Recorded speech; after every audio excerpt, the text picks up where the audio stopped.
하나님 아버지, 은혜와 사랑을 감사합니다. 오늘도 하루 일과를 마무리하고 주님 앞에 모여서 예배할 수 있는 은혜 주신 것 감사합니다.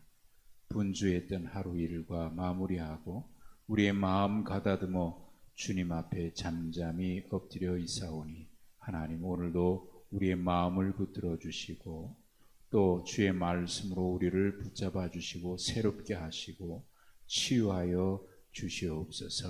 하나님, 연약하고 넘어지는 저희들, 늘 주님 앞에 다짐하고도 또 넘어지는 연약한 저희들입니다. 주님, 우리를 붙잡아 주시어서 부르심 앞에 믿음으로 날마다 응답하며 살아갈 수 있는 그런 은혜를 덧입혀 주시옵소서. 말씀 앞에 엎드립니다. 오늘도 말씀으로 우리를 찾아오셔서 만져주시고 또 치유해 주시는 은혜를 경험하게 하여 주옵소서. 예수님의 이름으로 기도하옵나이다. 아멘.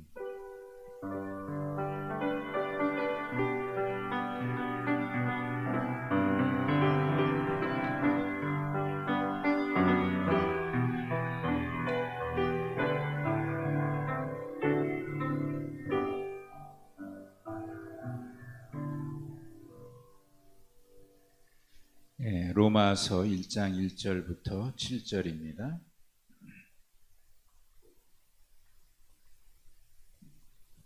로마서 1장 1절에서 7절.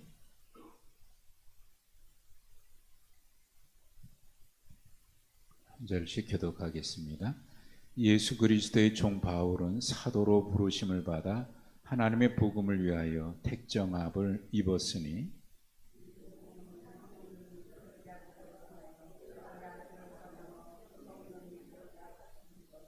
그의 아들에 관하여 말하면 육신으로는 다윗의 혈통에서 나셨고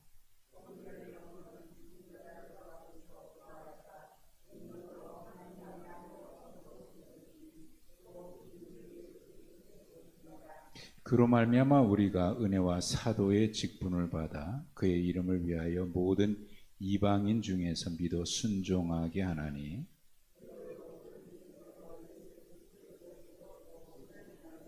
함께 읽습니다.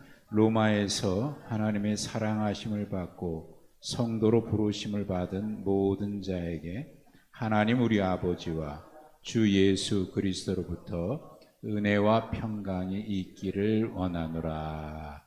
아멘. 오늘 말씀 마지막 절 7절에 있는 말씀처럼 하나님 우리 아버지와 주 예수 그리스도로부터 우리에게 주시는 은혜와 평강이 여러분 가운데 충만하시기를 축복합니다. 은혜와 평강이 충만하기를. 신앙생활하면서 은혜와 평강이 충만하면 이게 신앙생활의 축복 아니겠어요? 하나님 안에서 살아가는 자에게 주시는 은혜와 평강, 은혜와 평강. 이게 가장 큰 축복이지 않겠어요? 위로부터 내리는 은혜가 있고 그 은혜로 인해서 우리 속에는 늘 평강이 찾아오며 그것보다 더 큰 은혜가 어디 있겠어요? 여러분들 그런 은혜와 평강이 여러분 가운데 충만하기를 바랍니다. 로마서 말씀을 로마서 그러면 로마서 요절 그러면 많은 분들이 그 1장에 17절에 있는 말씀을 생각해요. 복음에는 하나님의 의가 나타나서 믿음으로 믿음에 이르게 하나니 기록된 바 오직 의인은 믿음으로 말미암아 살리라. 이게 로마서의 요절이라고 많은 분들이 생각해요. 물론 매우 중요한 로마서의 요절입니다. 근데 저는 이 말씀이 요절이긴 하지만 매우 중요한 로마서의 핵심적인 말씀인 건 틀림없어요. 로마서 전체로 보면은 5장 1절의 말씀이 매우 중요해요. 이게 저는 요절로 봐요. 5장 1절을 한번 보십시오. 이게 5장 1절이 로마서에서 말씀하고 있는 말씀하고 있는 그 내용이 5장 1절이에요. 5장 1절 읽어보실까요? 시작. 그러므로 우리가 믿음으로 의롭다 하심을 받아서 우리 주 예수 그리스도로 말미암아 하나님과 화평을 누리자. 예, 믿음으로 말미암아 의롭다함을 받았다. 제가 의롭다함을 받았다라는 말씀을 이렇게 설명을 한 적이 있어요. 여기 의롭다함을 받았다는 얘기는 뭐냐면 하나님께서 우리의 믿음을 인정해 주셨다, 그런 뜻이거든요. 하나님이 우리를 의롭다고 인정해 주신 거, 우리의 믿음을 인정해 주신 거. 그래서 우리가 예수 그리스도의 복음을 믿어서 그 믿음을 하나님이 인정해 주셔서 우리가 하나님의 자녀가 되는, 의롭게 되는 은혜를 입었어요. 자, 그러면 이게 우리가 신앙생활의 끝이냐? 그게 아니고 그 다음 이어지는 말씀을 보십시오. 우리가 의롭다 하심을 받았으니 그 다음에 뭐예요? 어떻게 돼 있어요? 우리 주 예수 그리스도로 말미암아 하나님과 화평하는 삶을 살라는. 그러니까 이게 복음의, 이게 기독교 복음의 핵심입니다. 내가 예수 그리스도를 믿어서 하나님의 자녀가 되고 그 다음에 하나님과 화목하는 삶을 살아가는 거예요. 이게 신앙생활의 삶입니다. 믿어서 의로워지고 하나님의 자녀가 되고 그 다음에 하나님과 더불어 살아가는 거예요. 본래 하나님과 우리가 원수 되었었는데 죄로 인해서 하나님과 우리 사이 멀어졌잖아요. 하나님의 진노의 자녀였잖아요. 에베소서에 있는 말씀을 의하면 우리가 본질상 진노의 자녀였다. 그런데 예수 그리스도의 구속의 은혜로 인해서 우리가 하나님과 우리와의 관계가 어떻게 됐어요? 네, 구속이 돼서 회복이 된 거잖아요. 그러면 이제는 하나님과 화평하면서 살아가는 삶이에요. 이게 신앙생활입니다. 구원받고 믿음으로 의롭게 됐습니다. 여기서 끝나는 경우가 많아요. 이제 난 구원받았단 말이지. 네. 그리고 괜찮아. 근데 거기서 끝나서는 안 되고 이제는 하나님과 화목하는 삶이에요. 하나님과 함께 살아가는 삶이죠. 이게 이제 복음입니다. 그러니까 로마서의 핵심은 믿음으로 의롭게 되는 이신칭, 이걸 이제 우리는 이신칭의라고 얘기해요. 믿음으로 의로워졌다. 이제 그렇게, 그런 뜻이죠. 이게 로마서 핵심이라고 봐요. 요절이라고. 아니요. 믿음으로 의롭게 된 것으로 끝나지 않고 그 다음에 그렇게 됐으니, 의롭함을 받았으니 분명히 나오잖아요. 받았으니 그 다음에 어떻게 하라고요? 하나님과 화평을 누리면서 살아가라. 이게 로마서의 전체 요절이에요. 자, 분명히 기억하십시오. 로마서의 핵심은 어디에 있다? 5장 1절. 믿음으로 의롭게 된 우리가 하나님과 함께 화평하면서 살아가는 삶. 이게 로마서의 전체 핵심이에요. 이것이 이 말씀을 중심으로 해서 1장 1절부터 1장 17절까지는 서론에 해당된다고 볼 수 있어요. 바울 사도의 인사와 복음에 대한 이야기를 간략하게 하고 난 뒤에 1장 18절부터 4장 25절, 바로 오늘 5장 1절 바로 앞에까지는 죄인인 우리가 믿음으로 어떻게 의롭게 되느냐, 그 내용이 4장 25절까지고요. 그 다음에 5장 1절부터는 믿음으로 의롭게 된 우리가 하나님과 어떻게 화목하면서 화평하면서 살아가느냐, 그 얘기가 8장까지 있어요. 8장 마지막 39절까지.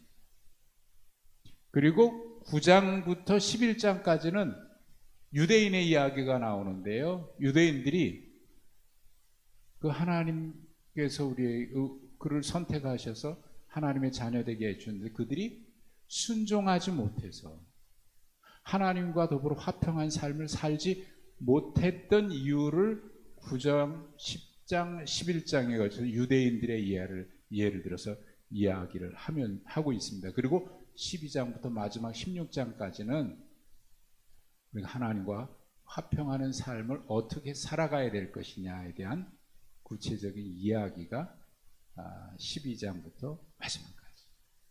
자, 정리하겠습니다. 로마서는 5장 1절을 중심으로 1장 18절부터 4장 25절까지는 믿음으로 의롭게 된 사람 되는 것, 그리고 5장 1절부터 8장 39절까지는 믿음으로 의롭게 된 우리가 어떻게 하나님과 화평하면서 살 수 있는가, 그리고 12장부터 마지막 장까지는 구체적인 삶을 얘기하는데 그 사이에 9장부터 11장까지는 유대인들의 실패 이야기가 나와요. 실패 이야기가. 자, 그 유대인들의 실패 이야기에서 한마디로 말하면 10장 16절이 그들이 실패한 이유입니다. 그들이 다 복음을 순종하지 않았다. 복음을 순종하지 않았다.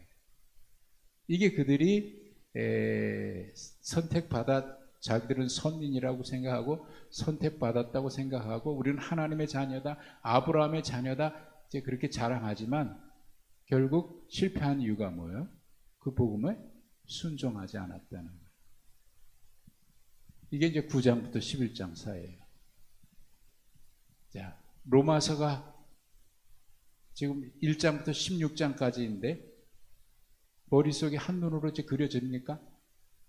1장 1절부터 17절까지는 바울의 인사와 복음이라고 얘기하는 거에 대한 이야기를 간략하게 서론으로 얘기하고 있고, 그 복음을 믿어 의롭게 되는 것이 1장 18절부터 4장 25절까지, 그리고 5장 1절부터 8장 39절까지 하나님과 화평하는 삶을 어떻게 사나, 그리고 9장부터 11장까지는 유대인의 실패, 12장부터 16장까지는 구체적인 어떻게 하나님과 함께 살아가는 삶의 이야기.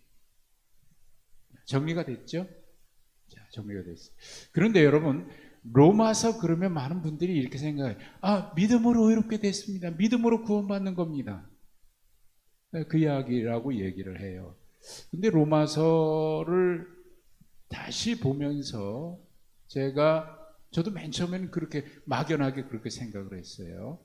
그런데 로마서를 보면서 1장과 마지막 장에 강조하고 있는 게 있어요. 그리고 좀 아까 10장 16절 유대인들의 실패 이야기를 했죠. 그들이 복음에 뭐 했다? 순종하지 않았다는 거예요. 1장과 마지막 장에 아주 중요한 이야기가 나오는데 1장 5절에 보십시오. 1장 5절에 보면은 은혜와 사도의 직분을 받아 그의 이름을 위하여 모든 이방인 중에서 뭐 하려고? 믿어 순종하게 하나니. 이게 바울 사도가 복음을 전하는 이유예요. 믿어서 어떻게 하라고요? 순종하는. 믿어 순종하는. 그리고 16장으로 넘어가시면 로마서 16장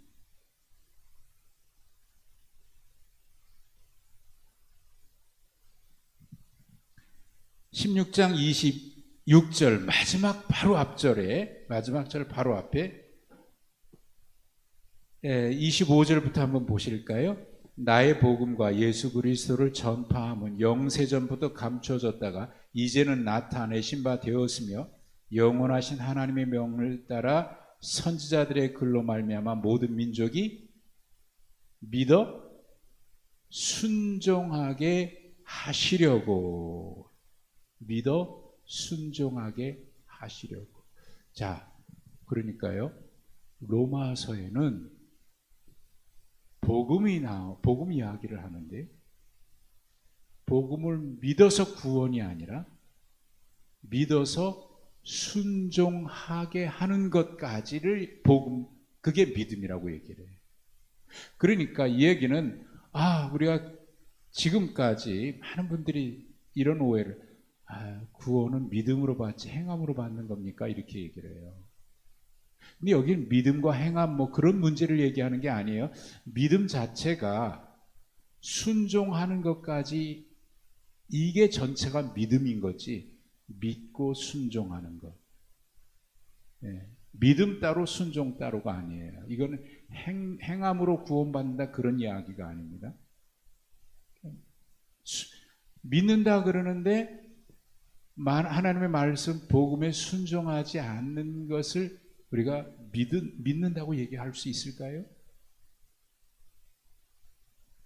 로마서 1장 5절 믿어 순종하게 하려고, 16장 26절 믿어 순종하게 하려고, 10장 16절 유대인의 실패, 그들은 복음에 순종하지 않아서 실패했다.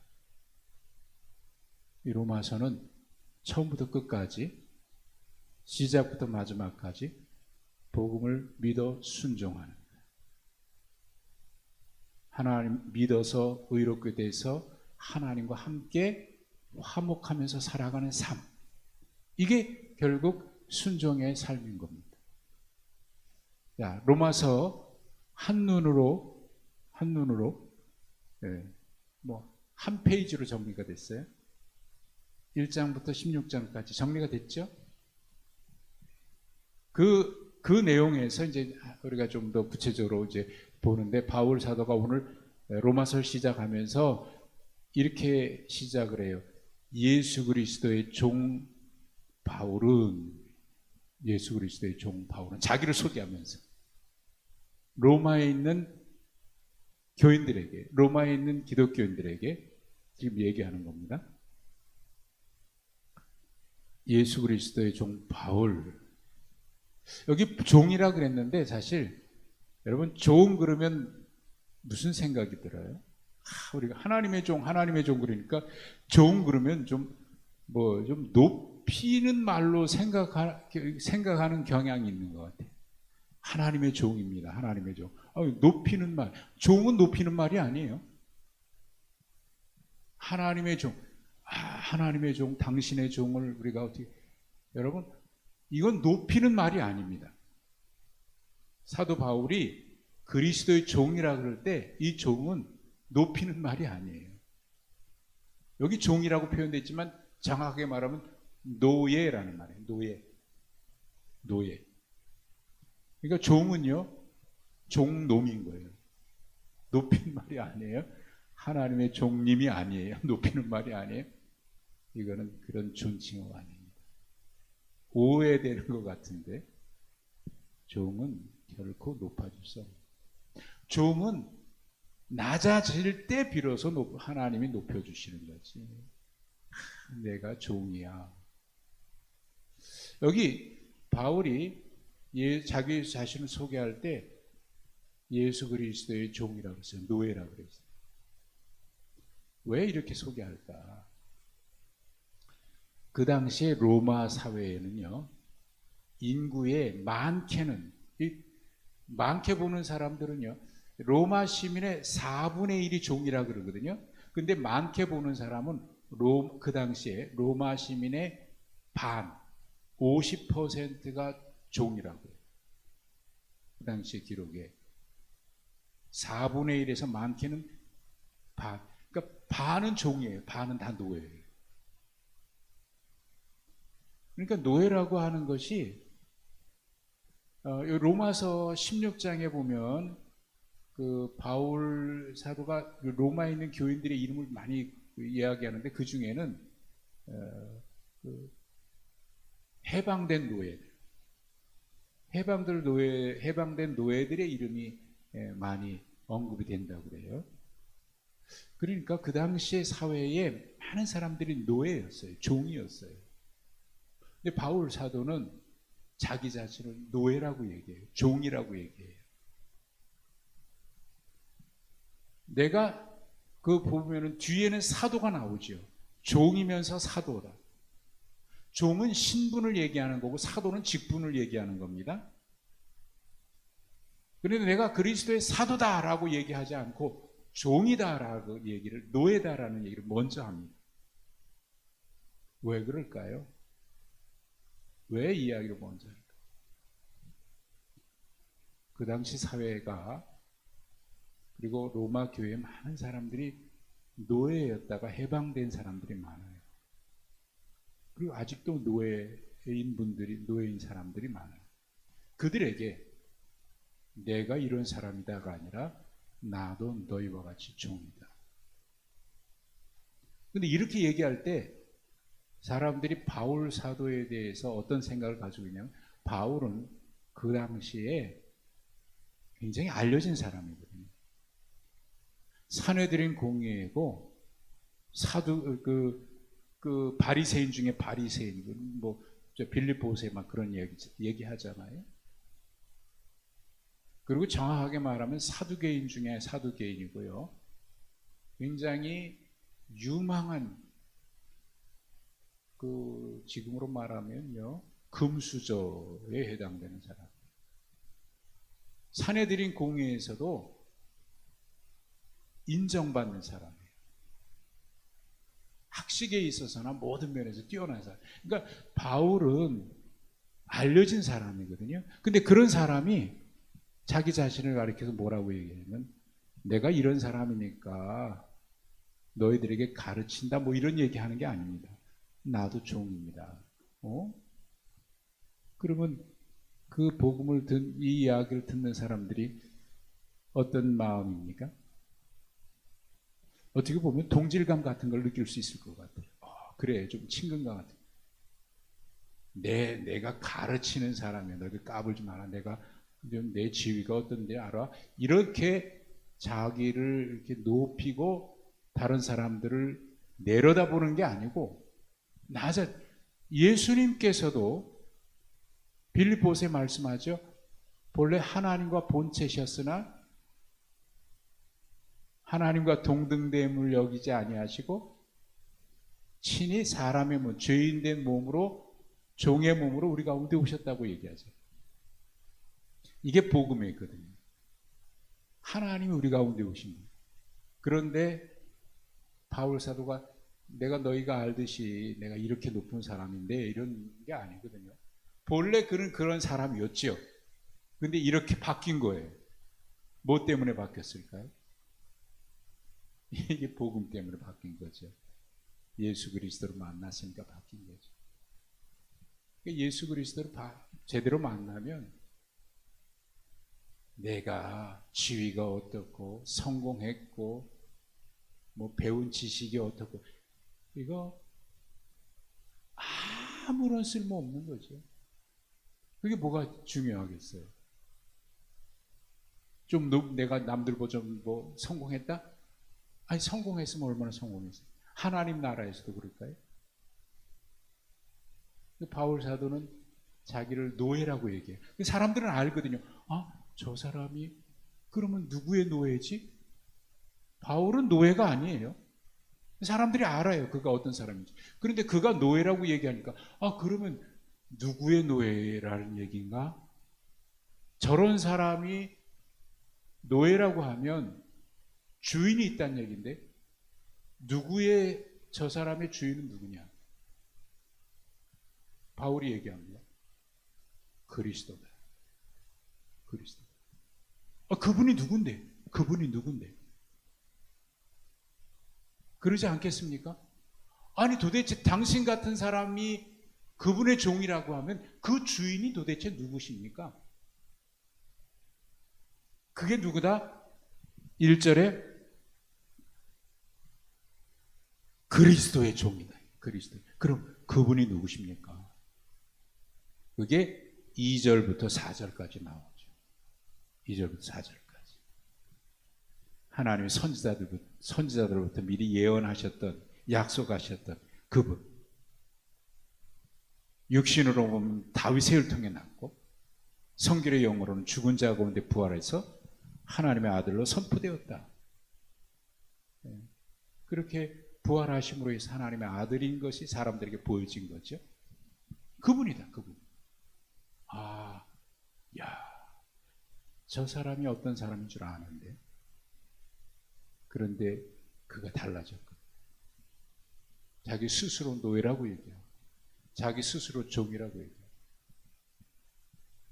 그리고 그분이 나를 사도로 부르셨다고 해요. 근데 사실 이 얘기할 때 바울의 마음 속에는 항상 이 마음이 있는 거예요. 어떤 마음? 바울 서신에, 로마서를 비롯해서 바울 서신에 있어서 가장 그 밑에 흐르고 있는, 바울 서신의 모든 내용 중에 밑에 그 흐르고 있는 그 흐름이 있는데, 그게 뭐냐면 다메섹 도상으로 가다가 주님을 만난 그 사건이 있어요. 이거를 빼놓고는 바울이 얘기할 수가 없어요. 바울을 얘기할 수가 없어요. 율법으로 완전했다고 생각했고, 그래서 예수님이 바울이 무슨 예수님의 종이라고 생각했겠어요. 그전에는 육신으로 예수님을 얼마나 무시했습니까? 저주받은 자라고 생각했고, 하나님의 율법을 어기는 자라고 생각했고, 그래서 예수 믿는 사람들 죽이려고 했고, 그랬던 그가 가는 중에 주님을 만나잖아요. 주님을 만나죠. 이게 이제 사도행전에 여러 번 기록이 됐는데, 여러분 그 장면 기억하시죠? 바울이 가는데 주님이 찾아오셨어요. 밝은 빛에 넘어졌어요. 보이지 않죠? 주님 누구십니까? 그럴 때 예수님 뭐라고 그래? 나는 네가 박해하는 예수다. 여러분 이 말을 들었을 때 바울이 어땠을까요? 나는 네가 박해하는 예수다. 그 말을 들었을 때 무슨 생각했을까? 여러분 예수님의 그 말씀에는 바울이 지금까지 무엇을 하고 있다는 거 알고 계신다는 얘기 아닙니까? 네가 박해하는 예수다라고 하는 이 말 속에는 너 지금까지 나 박해했지? 그거 알고 있다 그 말입니다. 지금까지 그가 어떻게 살아온지를 다 알고 계신 거예요. 그 한마디에 나는 네가 박해하는 예수야. 기겁을 할 노릇이죠. 그런데 그분이 나타나셔서 책망하지도 아니하시고 꾸짖지도 아니하시고 너 왜 그랬어? 그렇게 말씀하지도 않습니다. 그냥 나는 네가 박해하는 예수다. 주여 어찌하시렵니까? 너 나를 위해서 이방의 사도로 내가 너를 쓰려고 한다. 여러분 이 부르심 앞에 말이죠. 내가 누군지를 아는데, 내가 누군지를 아시면서도, 내가 지금까지 어떻게 살았는지도 아시면서도 나를 찾아오셨다? 그리고 나를 부르신다? 나를 쓰시겠다? 여러분 이게 복음 아닙니까? 이게 복음 아닙니까? 이게 구원 아닙니까? 여러분 우리에게 적용해 보세요. 여러분에게 적용해. 내가 그동안 어떻게 살았는지 내 스스로를 아는데, 내가 하나님 앞에 어떤 자인 줄 아는데, 그런데 그럼에도 불구하고 주님이 나를 부르신다는 거예요. 나에게 찾아오신다는 거예요. 여러분 이게 하나님의 은혜고 축복인 겁니다. 그 순간 하나님의 임재 앞에 고꾸라지지 않을 사람이 없는 거죠. 내가 알아요. 주님도 나를 아셔요. 그럼에도 불구하고 나를 택하신대요. 나에게 오신대요. 나를 자녀 삼아주신대요. 여러분 우리가 회개해서 깨끗해서가 아닙니다. 정확하게 말하면 회개한 적이 없어요. 그런데 주님이 오셔요. 그 순간 나의 죄가 사해진 것을 우리는 믿어져요. 아, 주님이 나를 용서하셨고, 주님 나를 용서하셨고. 이게 다메섹 도상에서 바울 사도가 경험한 사건이거든요. 주여 내가 어떻게 하리까?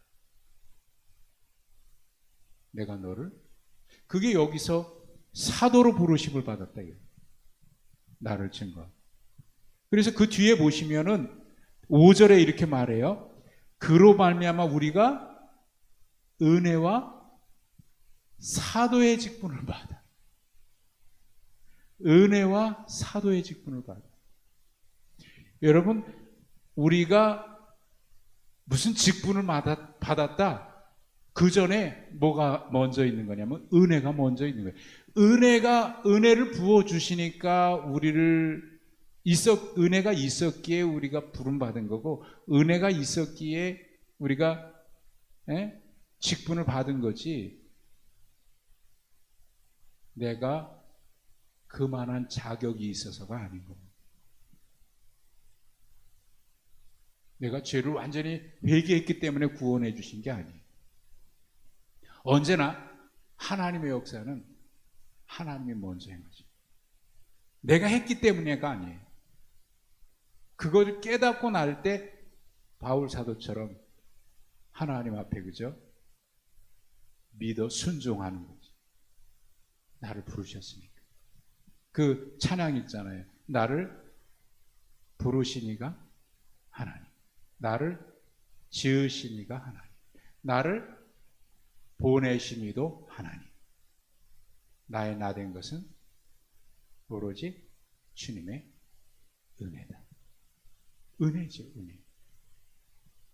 네, 여러분, 직분, 은혜와 사도의 직분, 은혜로 말미암아 사도의 직분. 이게 그가 늘 고백할 때마다 바울 사도의 고백 속에는 언제나 이 은혜가 먼저 있어요. 은혜, 부름받은 은혜, 구원받은 은혜, 다메섹 도장에서 날 찾아오신 그 은혜, 그 항상 그렇게 나를 부르셨다는 거예요. 자, 근데 여러분 보세요. 1절에 부르심을 받아 하나님의 복음을 위하여 택정함을 입었다 그랬거든요. 부르심을 받아 택정함을 입었다. 그러고 보면 부르시는 게 먼저고 택정함이 나중인 것 같아요. 근데 여러분, 부르시는 게 먼저일까요? 택하신 게 먼저일까요? 뒤에 로마서 8장으로 한번 가보시면 여기 그 우리 기도 장로교회 교리 중에 매우 중요한 예정 그런 이야기가 나오는데요. 8장 29절에 보면은 하나님이 미리 아신 자들을 또한 그 아들의 형상을 본받기 위해서 정하시고 맏아들이 되게 하시고 부르시고 의롭다 하시고 영화롭게 하셨다. 미리 아시고 정하시고 부르셨다. 예. 그러니까 하나님이 우리를 부르시기 전에 미리 아셨다고요. 그 1절에 얘기하는 거 있는 것처럼 부르심을 받아 복음을 위하여 택정함을 입었다. 부르심과 택함. 부르심과 택함. 순서가 부르심이 먼저일까요? 택함이 먼저일까요?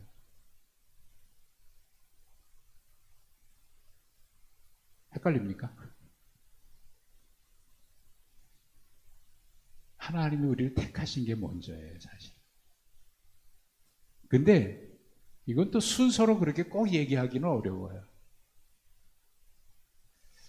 우리를 예정하셨다 그러지요. 아까 로마서에 있는 것처럼 미리 아시고 예정하셨다 그랬는데, 하나님이 예정하신 거를 우리가 언제 압니까? 나를 택하셨다는 거, 나를 선택하시고 나를 예정하셨다는 거 여러분 언제 알 수 있어요?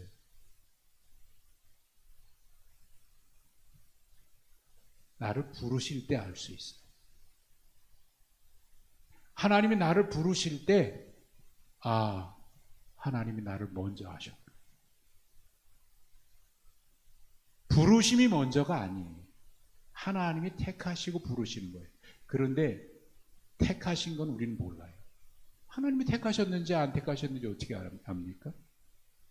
그걸 언제 아냐면 하나님이 나를 부르셨을 때 알아요. 하나님이 나를 부르셨다. 바울 사도를 찾아오시죠. 사울이었을 때 찾아오시죠. 찾아오시는데 주님은 이미 먼저 알고 계셨어요. 그를. 그러니까 어떤 일을 했고 지금까지 어떤 사람 알고 계셨어요. 알고 계시고 오셔서 부르시고. 그러니까 부르심이 먼저가 아니고 택하심이 먼저이긴 한데, 하나님이 택하셨다는 사실을 우리가 언제 알게 되냐면 하나님이 나를 부르실 때 알아요. 그러니까 예정이라고 하는 말은, 우리가 장로교 교리 중에 예정론이 있어요. 그 예정론은 사실 하나님의 구원을 경험한 자의 고백입니다. 고백이. 먼저 너는 멸망당하기로, 너는 구원받기로 예정돼 있어가 아니고, 너는 암만 그래도 넌 멸망받을 자야, 예정돼 있으니까 넌 바꿀 수 없어, 이게 예정론이 아니고, 하나님의 부름을 받았어요. 하나님이 나를 택하신, 나를 찾아오셔서 나를 구원하셨어요. 암만 생각해도 내가 구원받을 만한 자격이 없고, 내가 철저하게 회개한 것도 아니에요. 그렇다고 하나님이 회개했기 때문에 구원해 주신 것도 아니에요. 철저하게 회개를 했다고 하더라도 정말 조금도 빼놓지 않고 다 회개했을까요, 우리가? 그렇지 않잖아요. 그럼에도 불구하고 하나님을 찾아. 그 은혜를 경험하고 보니까, 아, 내가 자격이 없는데, 내가 허물이 많은데, 하나님의 일을, 하나님의 직분을 받을 만한 자격이 없는데, 근데 왜 나를 부르셨을까? 암만 생각해도 알 수가 없는. 그때 그 의뢰와 하나님의 절대 주권적인 그 사랑으로 인해서 우리를 구원하신 그 은혜, 그것을 깨닫고, 아, 하나님이 나를 그렇게 택하셨구나. 거부할 수 없는 사랑, 거절할 수 없는 사랑을 경험했을 때 고백합니다. 아, 하나님이 나를 예정하신 거군요. 이해할 수 없기 때문이에요. 내가 이해할 수 없기 때문이에요. 바울 사도도 그걸 아는 거죠. 나 같은 사람 하나님이 자격이 안 돼요. 그럼에도 불구하고 사랑하죠. 아, 하나님이 나를 예정하셨고 택하셨고. 네. 여러분이 하나님이 여러분을 택하셨다, 먼저 택하셨다 몰랐죠? 이제 언제 알았어요? 하나님 나를 불러줬을 때 알았어요. 제가 몇 번 말씀드렸습니다만, 찬송가 주 예수 내가 알기 전 날 먼저 사랑했네, 그 찬송이 있어요. 그 찬양을 부르면서 제가 주님을 인격적으로 경험하고 체험했을 때 그 찬양을 부르면서 얼마나 눈물을 흘렸는지. 어렸을 때부터 교회 다녔으니까 소위 말하는 모태신앙을, 엄마 뱃속부터 신앙이 되는 거예요. 그러니까 나는 당연히 하나님을 믿는 거고 내가 그렇게 했다고 생각했는데, 어느 날 알았어요. 아하, 내가 하나님을 알기 전에 하나님이 날 먼저 사랑하셨고, 주 예수 내가 알기 전 날 먼저 사랑. 그 찬양을 부르면서 얼마나 울고 또 울었는지, 그 사람 가만히 생각하니까, 아, 하나님이 나를 먼저 사랑하시고 택하셨고, 그리고 지금 부르셨고, 부르심 앞에 응답하기 전까지는 그걸 몰라요. 택하셨는지. 여러분, 하나님이 여러분을 사랑하시는지 언제 압니까? 언제 알았습니까? 부르심을 받았을 때, 하나님이 나를 불러주셨다고 그 사실을 깨달았을 때, 아, 나를 사랑하시는구나, 지금까지 사랑해 주셨구나, 아, 지금까지 기다려 주셨구나, 오래전부터 기다려 주셨구나. 부르심과 택하심은요, 사실은 정확하게 말하면 택함이 먼저죠. 시간적으로 택함이 먼저. 근데 그때는 몰라요. 하나님 택하신 걸 몰라요. 하나님의 부름을, 나를 부르신다는 것을 알았을 때, 아, 하나님이 나를 택하셨구나. 이거는 하나님의 일방적인 사랑입니다. 이게 바울 사도의 고백이에요. 그래서 그 직분을 받아서 모든 이방인도 역시 믿어서 자기처럼 믿어 순종하게 하기 위해서 6절에 보십시오. 너희도 그들 중에서 예수 그리스도의 것으로 부르심을 받은 자니라. 너희도, 바울 사도만이 아니라 너희도, 우리도 로마에서 하나님의 사랑을 받고 성도로 부르심을 받은, 사랑하심을 받고 부르심을 받은 모든 자에게 하나님 우리 아버지와 주 예수 그리스도의 은혜와 평강. 여러분, 이게 사실 이 은혜를 경험하고 나니까 바울은 늘 고백하는 거예요. 나는 종이다, 노예다. 이 말 속에는 뭐가 담겨져 있냐면, 무슨 고백이 담겨져 있냐면, 종은요, 노예는요, 자기 소유가 없어요. 나는 주님의 것입니다. 나는 주님의 것입니다. 내 생명도 주님의 것입니다. 종이 소유가 어디 있어요? 모든 게 다 주님 것이지. 주님이 주신 거고 맡겨주신 거죠. 이게 종됨의 의식입니다. 그리고 거기에 더불어 은혜. 그 다음에는 주님, 그럼 내가 어떻게 살까요? 직분. 은혜로 부름받아서, 그 은혜는 언제나 뭐로 이어지냐면 사명으로 이어져요. 그리고 은혜는 사명으로 이어지고, 종이라고 하는 그 부르심에 대한 내 신분이, 사실 신분이 더 중요한 거예요. 나는 누구다? 하나님의 자녀도, 하나님의 백성이고, 하나님의 종이고, 하나님의 노예. 예.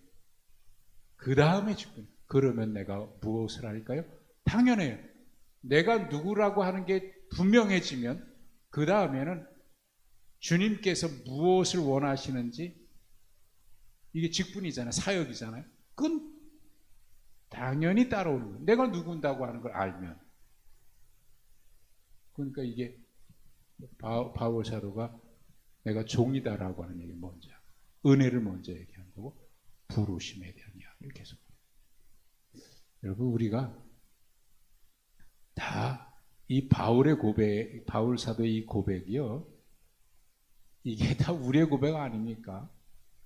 여러분의 고백이고 저의 고백 아닙니까? 혹 아니라고 할 수 있나요? 아니라고 할 수 있나요? 없죠? 이게 우리의 고백인 거예요. 아, 하나님이 나를 그렇게 택하셨구나. 그리고 부르셨구나. 왜? 하나님의 구원에 참여할 뿐만 아니라 하나님께서 나에게 뭔가 맡기시려. 부르심이 있고, 네? 사명이 있는. 그래서 이제 믿어 순종하는 거예요. 믿어 순종. 믿고 순종이 따로가 아니에요. 믿음의 이 순종은 믿음에서 나오는 순종이고요. 또 믿음은 순종을 통해서 계속 드러나는 겁니다. 이게 믿음의, 이건 믿음과 순종이 따로가 아니라 크게 보면 믿음이 포함하고 있는 말입니다. 그래서 에베소서는 그러죠. 행함이 없는 믿음은 죽은 믿음이다. 그러니까 이 순종이 있을 때 그게 진짜 믿음이다, 그 말이죠. 그러니까 믿음과 순종은 별개가 아니에요. 은혜와 부르심도, 은혜와 직분도 별개가 아니에요. 은혜는 직분이 있는 거예요. 은혜와 직분은 함께 가는 거예요. 왜? 은혜로 부르셨으니까 하나님의 부르심 앞에 내가 어떻게 응답할까? 우리 신앙생활을 좀 다시 한번 정리할 필요가 있습니다. 믿고 의로워지고 끝나지 않습니다. 의로워졌으면 하나님과 함께 살아가는, 그러니까 순종은 하나님과 함께 살아가는 삶의 모습인 겁니다. 삶의 모습.